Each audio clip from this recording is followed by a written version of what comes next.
Alrighty, what's going on everybody? Ninja Star here, and today we're going to be talking about Haikyuu. I've never actually made a video on this volleyball anime, despite it being one of my favorite pieces of fiction ever. It's easily my favorite anime manga, and I just love it so much, and currently Season 4 is airing. However, this season will soon take a break because while it is double cour, the second half will start back up during July. So you'll have a bunch of weeks without the golden Karasuno boys. A lot of people say they'll wait for the anime because they prefer seeing it animated with music, voice acting, etc. compared to just seeing a manga panel. I had this opinion as well for a while, however, upon catching up to the Haikyuu manga, I feel like I made the right decision going ahead and reading the manga.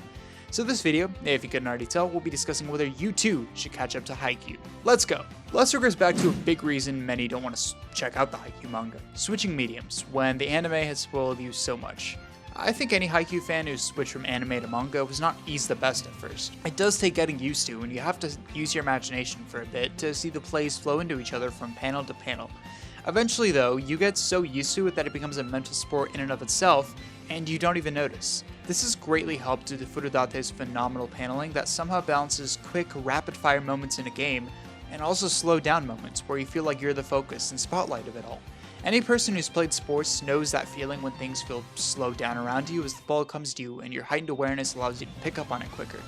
You can eventually picture the ball bouncing around, and the distortions made with it help the reader illustrate that in their heads. I also love how the ball is drawn. It feels a lot more... Haikyuu already feels a bit more than 2D in the manga, but the ball, especially the way it's drawn, it's like, wow, it's like it's coming out of the page, literally. I love it.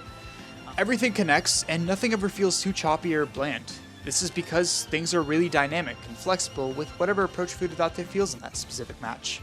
While I also love the way the anime adapts it, I think it's a near perfect adaptation, I also think any Haikyuu fan deserves to see and appreciate the fantastic paneling Furudate has put in that really makes Haikyuu feel like Haikyuu and give it its own identity, and it's so wonderful. Furudate has some of the best paneling in Jump right now. And you get used to reading it after a while, and you begin to appreciate seeing the rapidness of matches and not being spoon-fed every play. Eventually, with how tense certain matches get, it straight up feels like the anime, especially if you have the music playing in the background. Yuki Hayashi, the same composer of My Hero Academia, made an amazing soundtrack for Haikyuu that deserves to be played while you're reading the manga in my opinion. The whole soundtrack's on Spotify, and there's playlists on Spotify that have more intense tracks, perfect for matches. I'm telling you guys, when this hits right when its final point,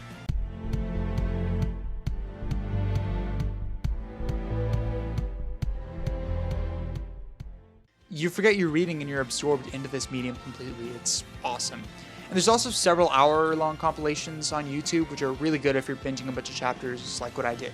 I'll link the Spotify playlist and the YouTube compilations in the description down below. You should definitely give them a listen. I'd recommend trying these out with the Nekoma vs Fukurodani and Nohebi matches. These lasted from chapters 191 to 206, 16 chapters. Actually, read 192. There's an awesome post-game Shiratorizawa scene that the anime skipped over for some reason. That was covered in the Shiratorizawa OVAs though, so if you've seen that, you're good. And you can also just find the scenes on YouTube. And hey, I love Production IG and the whole staff for the Haikyuu anime, but I really feel like the ball was dropped, pun not intended, with the Nekoma OVA. 2 episodes for 17 chapters is not good pacing, and so many important little moments were cut. It felt like a weird abridged, which is fine for abridges like the Aopuchosai or Shiratorizawa OVAs, but not for something like this. Rereading it, you get a much better and whole experience that covers more of Fukurodani, as well as antagonizing Nohebi much better. It was my first match transitioning from anime to manga, and it eased the transition. It's not too over the top, but gives you a good taste of what this manga style is like, and your eyes will soon adjust.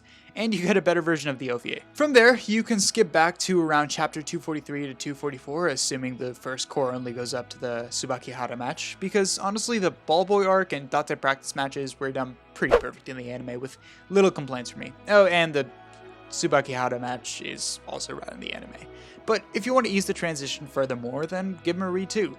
There's some amazing art in that section of the story that shows the mangaka's strengths as an artist. I mean, you get it throughout the whole series too, a great understanding of anatomy, the right amounts of shading and detail, capturing sweat perfectly, and just a great identity that Furudate has given the style of this manga. See, if you watched an earlier video of mine of whether you should catch up to the My Hero Academia manga, you know I was critical of the anime, even before Season 4. But with Haikyuu, it's a wonderful adaptation as I mentioned. Even if you decide to stay anime only, it's not an inferior experience by any means. You get pretty much the same level of quality from both mediums, but if you catch up to the manga, you also get a bunch of little things. There's little, really cute panels that show Furudate having some fun with subtleties that the anime doesn't always portray on because they're understandably not very significant. You also get bonus chapters, which are honestly the best thing ever, especially if you're reading through the volumes. You get some pretty awesome in-between content that shows great character interactions, commentary, skits, or little sketches that somewhat relate to the most recent chapter. A lot of the personality and voice of the artist shows through these cute little drawings that makes Haikyu feel like Haikyu, gives it its own identity, like I mentioned, and I love it.